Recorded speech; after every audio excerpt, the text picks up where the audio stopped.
Hello guys, welcome back to my channel. তো আজকে আমি আপনাদের তৈরি করে দেখাবো দুইটা উপকরণ দিয়ে ম্যাঙ্গো আইসক্রিম।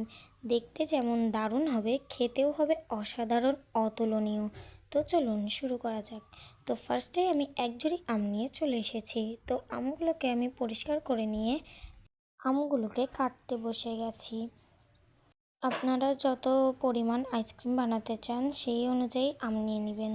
তো এই যে এখন আমি আমগুলোকে সুন্দর মতো কেটে নিচ্ছি। এইভাবেই সুন্দর মতো আপনারা কেটে নেবেন।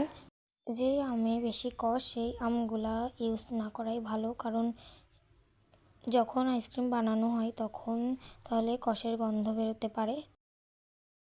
এখন একটি মিক্সিং জারে দিয়ে দিচ্ছি আম কুচি করে রাখা আমগুলো। তো তারপর দিয়ে দিতে হবে কনডেন্স মিল্ক। তারপর আমি ভালোভাবে ব্লেন্ড করে নিচ্ছি।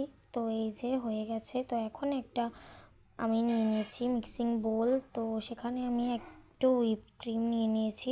আপনারা চাইলে ফ্রেশ ক্রিমও নিতে পারেন। তো এখন এটা যতক্ষণ না ফোমি হয় ততক্ষণ ভালোভাবে মিক্সড করে নিতে হবে। আপনারা চাইলে ইলেকট্রিক বিটার দিয়েও করতে পারেন।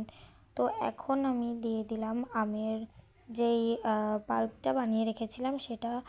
তো এটা পুরোপুরি একবারে দেওয়া যাবে না, অর্ধেকটা অর্ধেকটা করে দিয়ে ভালোভাবে মিশিয়ে নিতে হবে। তো আমিও সেভাবে অর্ধেক অর্ধেক করে দিয়ে ভালো মতো মিশিয়ে নিয়েছি। তো এখন একটু কাজু কুচিয়ে আমের ব্যাটারটার উপরে সুন্দর মতো দিয়ে দিচ্ছি, যাতে দেখতেও সুন্দর লাগে, খেতেও সুন্দর লাগে। তো এখন একটা পেপার দিয়ে আমি ভালো মতো ঢেকে দিচ্ছি যাতে কোনো হাওয়া না ঢোকে। তো এই আইসক্রিমটাকে আমি ডিপ ফ্রিজে রাখবো 8 ঘন্টার জন্য।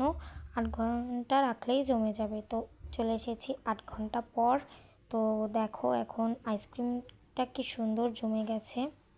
এটা দেখতে যেমন সুন্দর হয়েছে, খেতেও ঠিক তেমনই ভালো হয়েছে। আপনারা একবার হলেও এটা ট্রাই করে দেখবেন, কারণ এটার স্বাদ অতুলনীয় হয়েছে। তো আজকের মতো টাটা, বাই বাই।